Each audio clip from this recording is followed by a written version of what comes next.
உலகமெங்கும் உள்ள ஜீ தமிழ் நேயர்களுக்கு காலை வணக்கம். அன்பான நேயர்களே, இன்று நாம் பார்க்க போகும் மருத்துவம் பித்த மயக்கம் மற்றும் தலை கிறுகிறுப்பு, வாய் கசப்பு இவளை உண்டான தீர்க்க போகும் மருத்துவத்தை நாம் பார்க்க போகின்றோம். இந்த பித்த மயக்கம் மற்றும் தலை கிறுகிறுப்பு, வாய் கசப்பு என்பவை கோடை காலத்தில் அதிகப்படியான நீரேற்றம் உடம்பில் இருந்து வேர்வை மூலமாக வெளியேற்றப்பட்டால் அவர்களுக்கு அதிகப்படியான தலை கிறுகிறுப்பு மற்றும் பித்த மயக்கம் ஏற்படும். இந்த கோடை காலத்தில் வெயிலினுடைய அளவு அதிகப்படியான உடல் வெட்டையை ஏற்படுத்தி உடல் எலும்பு மஜ்ஜைகளில் அதிகப்படியான பித்தநாள சுரப்பிகளை அதிகப்படியாக சுரக்க செய்து ஆண் பெண் குழந்தைகள் அனைவருக்குமே பித்தத்தை அதிகரிக்க செய்யும். அந்த பித்தம் என்று சொல்லக்கூடிய சீத பித்தம் என்று சொல்லக்கூடிய இந்த பித்தம் அதிகரித்தால் உடனடியாக அவர்களுக்கு வாய் முழுவதும் ஒரு கசப்புத்தன்மை ஏற்பட்டு நாவில் சுவையின்மை ஏற்படும். உணவில் அதிகப்படியான வெறுப்பு உண்டாகும். அங்கு நடந்து செல்வர்கள் அனைவரும் தலையினுடைய பாரம் அதிகப்படியானால் அவர்கள் மயக்கம் போட்டு கீழே விழுகின்ற அளவிற்கு அவர்களுக்கு இந்த பித்தம் அதிகப்படியாக செலுத்தும். இந்த பித்தத்தை நம் சித்தர்கள் மிக எளிமையான மூலிகைகளை கொண்டு எவ்வாறு சரி செய்து கொள்ளலாம் என்பதற்காக பல்வேறு மூலிகைகளை அடையாளமாக சொல்லி இருக்கிறார்கள். அந்த வகையில் முதலாவதாக பித்தத்தை தணிக்கக்கூடிய அற்புதமான காயகற்ப மூலிகை வேம்பு. இந்த வேம்பை கூறாத சித்தர்களே இல்லை எனலாம். வேம்பிற்கு ஒரு அற்புதமான தெய்வீக விருட்சம் என்று கூறுகிறார்கள். இது ஒரு சக்தி மரம். இந்த மரத்தை முறைப்படி இதன் காய், பழம், பூ, இலை அத்தனை பாகங்களுமே மக்களுக்கு பயனுடைய கூடிய அற்புதமான ஒரு மரம். சமூலம் என்று சொல்வார்கள். சமூலம் என்றால் வேர், பட்டை, காய், பழம், பூ, இலை, ஈர்க்கு அத்தனையும் பயன்படக்கூடிய ஒரு பொருளுக்கு சமூலம் என்று பெயர். அந்த சமூலத்தோடு மக்களுக்கு முன்பிணியாக இருக்கக்கூடிய அற்புதமான ஒரு விருட்சம் இந்த வேம்பு. வேம்பை பற்றி பல்வேறு சித்தர்கள் பல வகைகளில் கூறியிருக்கிறார்கள். அந்த வகையில் தேரையர் வெண்பா என்ற நூலில் இந்த வேம்பை பற்றி அற்புதமாக ஒரு பாடல் வரிகளால் குறிப்பிடுகின்றார். முன்பிணியை போக்குவிக்கும், புத்தியை தீட்டுவிக்கும், எல்லா கபத்தையும் அறுக்கும், மிந்தியை இசைவிக்கும், கற்பம் கொன்றவாறு வேம்பிற்கு உண்டு என்று கூறுகிறார். இதை நாம் கற்ப மருந்தாக உண்டு வந்தால் முன்பிணி என்று சொல்லக்கூடிய 3 பிணிகள் கபம், பித்தம், வாயு அத்தனையும் நாம் தீர்க்கும். மேலும் புத்தியை தீட்டுவிக்கும், அறிவு சார்ந்த அத்தனை விஷயங்களும் நமக்கு அற்புதமாக புலப்படக்கூடிய ஒரு அற்புத விருட்சம் இந்த வேம்பு. இந்த வேம்பு இலையை நாம் பூசி குளித்தால் உடலுக்கு தோல் வறட்சியை நீக்கி உடலில் உள்ள கிருமிகளை கொள்ளும். அந்த அளவிற்கு இந்த வேம்பிற்கு ஒரு அற்புதமான மருத்துவ குணம் உண்டு. மருத்துவ ஆற்றலோடு இதன் வேர் பட்டையை கஷாயம் செய்து நாம் தீர்த்தத்தில் கலந்து குடித்து வந்தால் வயிற்று பகுதியில் உள்ள புழுக்களை கொள்ளும். இதன் வேப்பம் பழத்தை நாம் அளவோடு உண்டு வந்தால் நீரிழிவு நோய் என்று சொல்லக்கூடிய டயாபெட்டிக் பேஷண்ட் அவர்களுக்கு மிக அற்புதமான ஒரு கசப்புத்தன்மையும் இனிப்புத்தன்மையும் சேர்ந்து கிடைத்து அவர்கள் உடலில் உள்ள நீரிழிவு நோயை, இன்சுலின் என்று சொல்லக்கூடிய அந்த சுரப்பை கட்டுப்படுத்தி அவர்களுக்கு தேவையான சக்தியை தரும். வேப்பங்காயை முறைப்படி நாம் கற்ப மருந்தாக உண்டு வந்தால் உடல் நரை, திரை, மூப்பு இவை நீங்கி நீண்ட காலம் வாழ வைக்கும் என்று கூறுகிறார். மேலும் முக்கியமாக பித்தத்தை தணிவிக்கக்கூடிய, வாய் கசப்பை போக்கக்கூடிய, தலை கிறுகிறுப்பை போக்கக்கூடிய அற்புதமான ஒரு பொருள் நாம் வேம்பில் இருந்து வேப்பம்பூ. இந்த வேப்பம்பூவை அற்புதமாக பல்வேறு வகைகளில் இன்று வரை அனைத்து மக்களும், கிராமப்புறம், நகர்ப்புற மக்கள் அனைவருமே இதை பயன்படுத்தி வருகின்றனர். ஏனென்றால் வேப்பம்பூவிற்கு அந்த அளவிற்கு ஒரு நறுமணம் உண்டு. வேப்பம்பூவை முகந்து பார்த்தாலே அவர்களுடைய தலைவர்கள் எல்லாம் பறந்து ஓடிவிடும். அந்த அளவிற்கு இந்த வேப்பம் பூவிற்கு ஒரு நறுமணம். வேப்பம் பூவை மிக எளிமையாக நாம் சேகரிக்கலாம். எவ்வாறெனில் வேப்பம் மரம் உள்ள பகுதிகளில் இந்த கோடை காலங்களில் வேப்பம் பூ பசுமையாக பூத்திருக்கும். நாம் கீழே ஒரு மெல்லிய வேட்டி அல்லது ஏதேனும் ஒரு துண்டை விரித்து வைத்தால் காற்றில் வேப்பம் பூக்கள் எல்லாம் உதிர்ந்து அதை நாம் மண் படாமல் சேகரித்து வைத்து வெயிலில், இந்த கோடை வெயிலில் நன்றாக காய வைத்தால்தான் இம்மாதிரியான வேப்பம் பூ நமக்கு கிடைக்கும். பச்சையாக உள்ள வேப்பம் பூவை நாம் துவையலாக பயன்படுத்த முடியாது. ஆகையால் தான் காய்ந்த வேப்பம் பூக்களை நாம் சேகரித்து வைத்துள்ளோம். இந்த வேப்பம் பூவில் இருந்து நாம் பல்வேறு வகையான மூலப்பொருட்களை கொண்டு தயாரிக்கலாம். வேப்பம் துவையல், வேப்பம் பூ ரசம், வேப்பம்பூ சூப் போன்ற பல்வேறு வகையான உணவுப் பொருட்களை தயாரிக்கலாம். அந்த வகையில் இந்த வேப்பம் பூவை எடுத்து நாம் துவையல் ஒன்றை செய்ய போகிறோம். அந்த துவையலினால் வாய்க்கசப்பு, பித்த மயக்கம், தலை கிறுகிறுப்பு மற்றும் உடல் பகுதியில் உள்ள பித்தநாள சுரப்பிகளை சரி செய்யக்கூடிய அற்புதமான பூ இந்த வேப்பம் பூ. அடுத்ததாக நாம் கறிவேப்பிலை என்று சொல்லக்கூடிய இந்த கருவேம்பை எடுத்துள்ளோம். இந்த கருவேம்பிற்கு அற்புதமான கருவை காக்கக்கூடிய ஒரு வேப்பிலை, உடல் வளர்ச்சியை அதிகரிக்கக்கூடிய ஒரு வேப்பிலை, உடல் திசுக்கள், இந்த திசுக்களை இரட்டிப்பாக்கி அதிகப்படியான வளர்ச்சியை தரக்கூடிய அற்புதமான மூலிகை கறிவேப்பிலை. இந்த கறிவேப்பிலை பல்வேறு விஷயங்களில் உணவு சமாச்சாரங்களில் சுவை ஊட்டியாகவும் மனமூட்டியாகவும் உள்ளதால் இதை அனைவரும் எடுத்துக்கொள்ளலாம். இதற்கு நீண்ட முடியை வளரச் செய்யக்கூடிய ஆற்றல், உடலுக்கு குளிர்ச்சியை தரக்கூடிய ஆற்றல் உண்டு. கறிவேப்பிலை இரத்தத்தை சுத்திகரிக்கும்.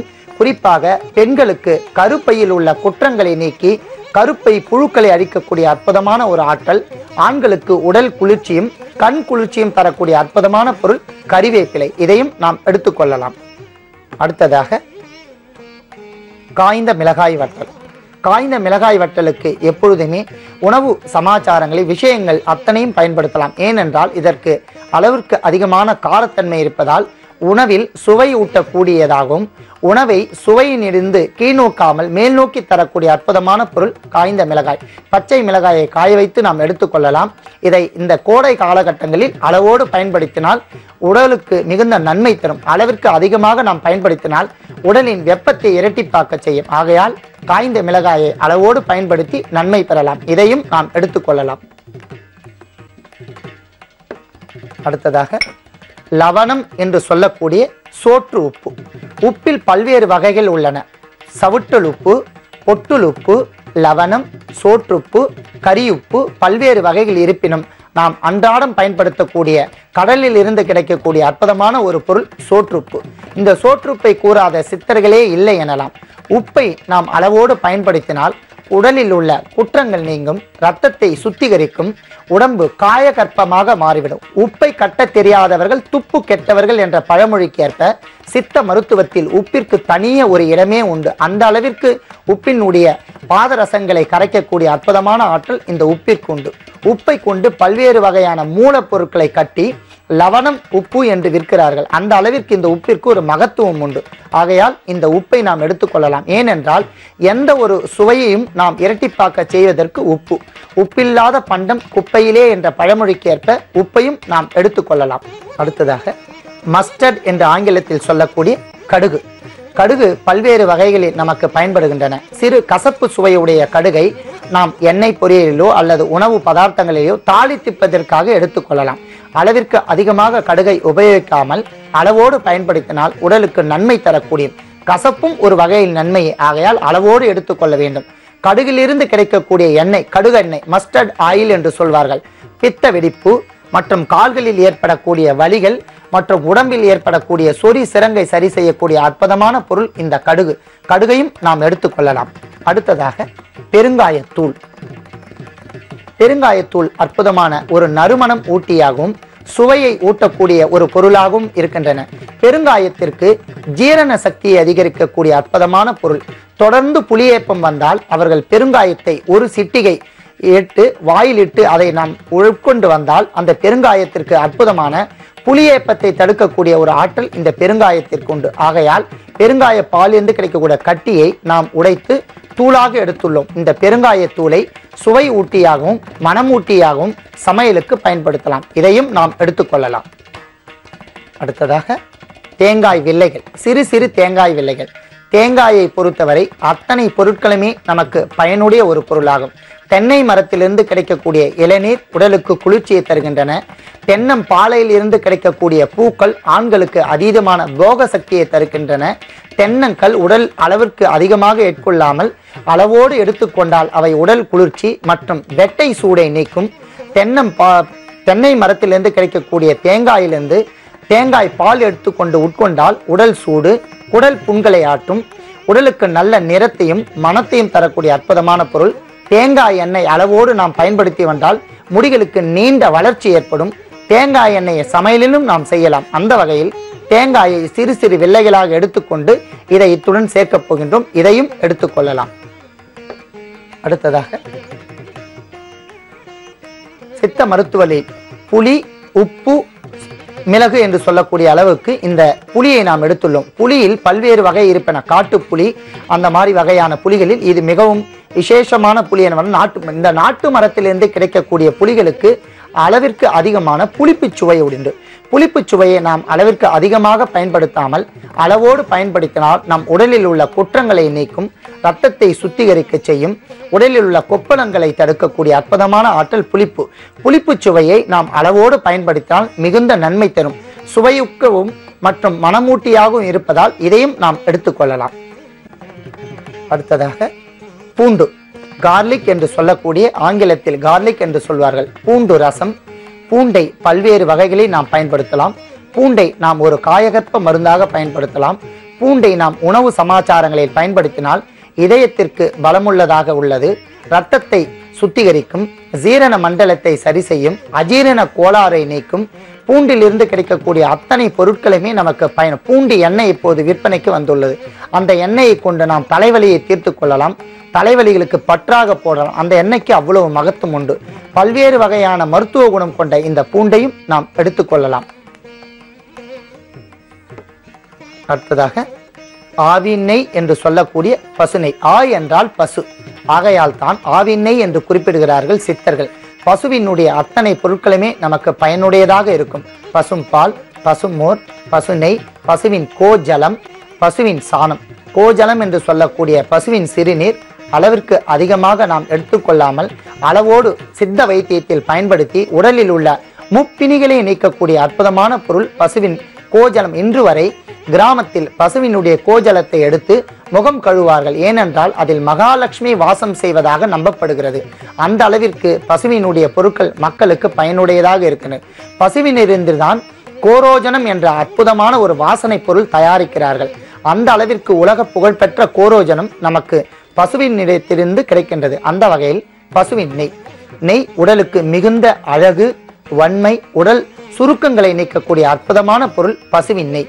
இந்த நெய்யை எப்பொழுதுமே நாம் உருக்கியே சாப்பிட வேண்டும். ஏனென்றால் பசுவின் நெய்யுக்கு சற்று புரதச்சத்தும் கொழுப்பு சத்தும் அதிகப்படியாக உள்ளதால் இதை உருக்கி சாப்பிட்டால் இதில் உள்ள கொழுப்பு சத்துக்கள் பரிபூர்ணமாக மறைந்து புரதச்சத்துக்கள் உடலுக்கு தேவையான சத்துக்கள் உள்ளதால் இதை நாம் நெய்யை எடுத்துக்கொண்டு உருக்கியே சாப்பிட வேண்டும். அந்த வகையில் சுவை ஊட்டியாகவும் மனமூட்டியாகவும் தோல் நிறங்களை பாதுகாக்கவும் என்றும் இளமையாக இருப்பதற்கு உதவக்கூடிய ஆவின் நெய்யும் நாம் எடுத்துக்கொள்ளலாம். அன்பான நேயர்களே, இத்தனை பொருட்களையும் கொண்டு மூலப்பொருட்களாக நாம் வேப்பம் பூ என்று சொல்லக்கூடிய வேப்ப மலரில் இருந்து ஒரு அற்புதமான ஒரு துவையலை நாம் இப்பொழுது செய்ய போகின்றோம்.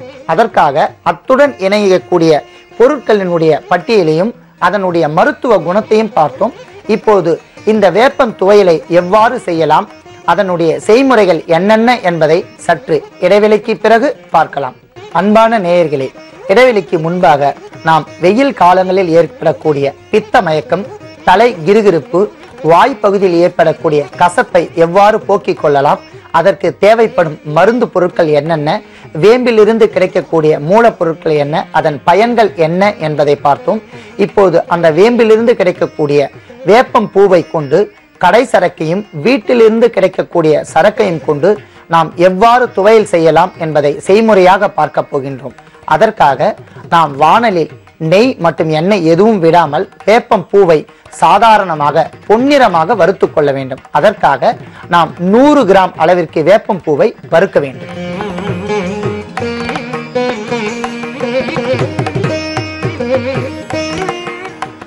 எந்த ஒரு பொருளும் தீயில் வறுக்கும் போது அதனுடைய குற்றங்கள் நீங்கி நமக்கு தேவையான சத்துக்களை தரும். ஆகையால் தான் நாம் ஒரு சில பொருட்களை வறுத்து கொள்ள வேண்டும் என்று கூறுகிறோம்.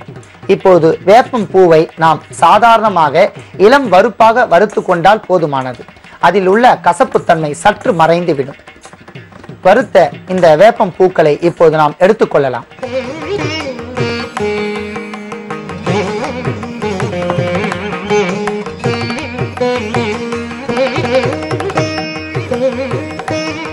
அடுத்ததாக வாணலில் சிறிது 1 டீஸ்பூன் அளவிற்கு நெய் விட்டு முதலில் நாம் காய்ந்த மிளகாயை பொன்னிறமாக வறுக்க வேண்டும்.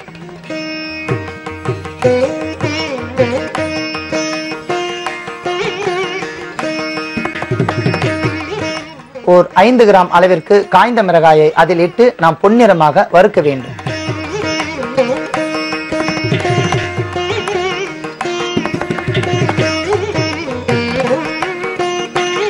அத்துடன் பெருங்காய தூளை அரை சிட்டிகை நாம் சேர்க்க வேண்டும். அளவிற்கு அதிகமாக பெருங்காயத்தை சேர்க்காமல் அளவோடு சேர்த்தால் மிகுந்த நன்மை தரும். எந்த ஒரு பொருட்களை நாம் தயாரித்தாலும் சுட்ட புளி சுட்ட உப்பிற்கு மிகுந்த நன்மை உண்டு. உடம்பில் உள்ள வாத பிணி குற்றங்களை நீக்கக்கூடிய அற்புதமான பொருள் சுட்டவுடன் ஏற்படும். ஆகையால் தான் புளியை நாம் இப்போது வானிலை நெய்யிலேயே நாம் சுட்டுக் கொள்ள வேண்டும். அதற்காக 10 கிராம் அளவிற்கு புளியை நாம் இப்போது சேர்க்க வேண்டும்.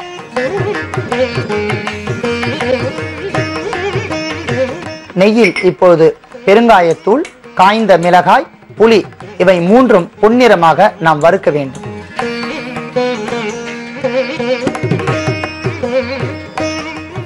அடுத்ததாக நாம் ஒரு 5 கிராம் அளவிற்கு பூண்டையும் சேர்க்க வேண்டும்.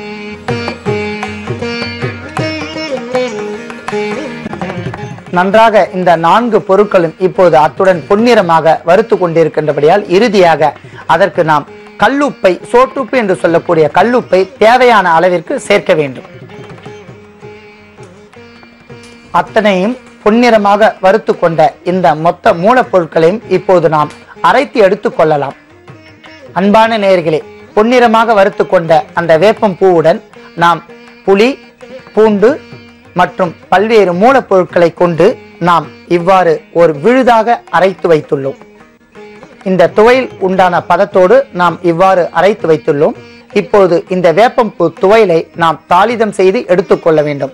அதற்காக நாம் வாணலில் அரை டீஸ்பூன் அளவிற்கு நெய் விட்டு உருக்க வேண்டும்.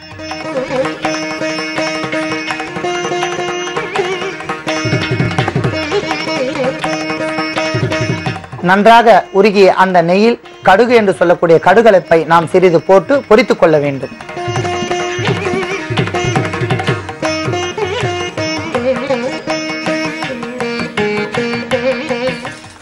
நன்றாக கடுகு பொரிந்தவுடன் நாம் வேப்பம்பூ மற்றும் மற்ற மூலப்பொருட்களை சேர்த்த அந்த விழுதை அந்த வாணலில் போட வேண்டும்.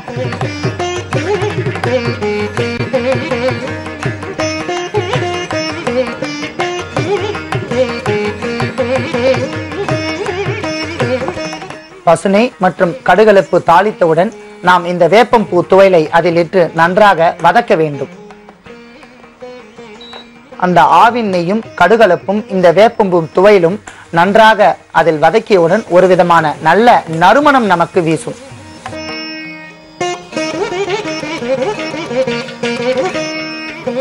அப்பொழுது நாம் கறிவேப்பிலை என்று சொல்லக்கூடிய கருவேம்பு அதற்கு தேவையான அளவிற்கு அதன் மீது தூவிக்கொள்ள வேண்டும்.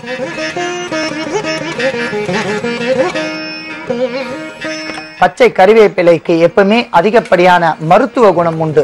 அவை மேற்கொண்ட அந்த பசுனையும் அந்த துவையலுடன் சேரும் போது கசப்புத்தன்மையும் மற்றும் அதில் உள்ள அத்தனை வகையான மூலிகை சாறுகளும் இறங்கி உடலுக்கு தேவையான மிக பலமான ஒரு கசப்பு சுவை நீங்கி தேவையான உட்சுவையை நமக்கு தருவதால் நாம் கறிவேப்பிலையை அதில் சேர்த்து கொள்ளலாம்.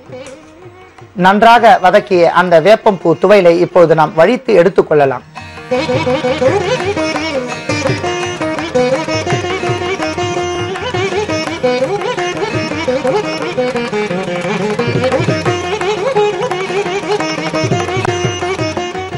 அன்பான நேயர்களே, மிக அற்புதமான சுவையுடைய இந்த வேப்பம்பூ துவையலை இவ்வாறு நாம் தயார் செய்து எடுத்து வைத்துள்ளோம். இந்த துவையலுக்கு அளவுக்கு அதிகமான மருத்துவ குணம் உள்ளது. கிராமப்புறங்களில் இன்று வரை பித்த மயக்கம், கிறுகிறுப்பு, வாய் கசப்பு ஏற்பட்டால் இந்த துவையலை தான் செய்து உடனடியாக சாதத்தில் பிசைந்து சாப்பிடுவார்கள். குழந்தைகளுக்கு சாதத்தில் பிசைந்து சாப்பிடுவதற்கு மறுத்தார்களானால் பெரியவர்கள் அனைவரும் தோசை வார்த்தோ அல்லது இட்லி அல்லது பிரெட் என்று சொல்லக்கூடிய அந்த ரொட்டியில் இந்த வேப்பம்பூ துவையலை போதுமான அளவிற்கு அதன் மீது தடவி விட்டு குழந்தைகளுக்கு கொடுத்தால் மிகவும் விரும்பி சாப்பிடுவார்கள்.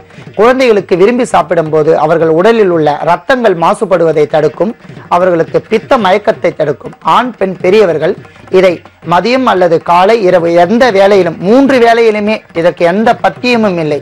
3 வேளையிலும் இந்த வேப்பம்பூ துவையலை உணவாக எடுத்துக்கொண்டால் அவர்களுக்கு ஏற்படக்கூடிய பித்த மயக்கம், கிறுகிறுப்பு, வாயில் ஏற்படக்கூடிய கசப்பு இவை அத்தனையும் நீங்கி எலும்பு மஜ்ஜையில் ஏற்படக்கூடிய பித்த நாள சுரப்பிகளை மிக சரியாக இயங்க செய்யும்.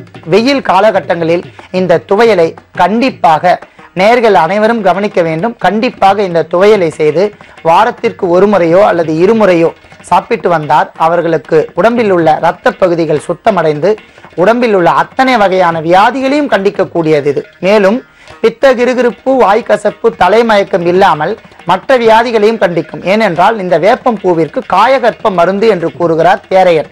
ஆகையால் வியாதிகளை கண்டித்து உடலுக்கு தேவையான வன்மையும் தரக்கூடிய அற்புதமான இந்த வேப்பம் பூ துவையலை அனைவரும் பயன்படுத்தி நோயின்றி வாழ வேண்டுகிறேன். நன்றி, வணக்கம்.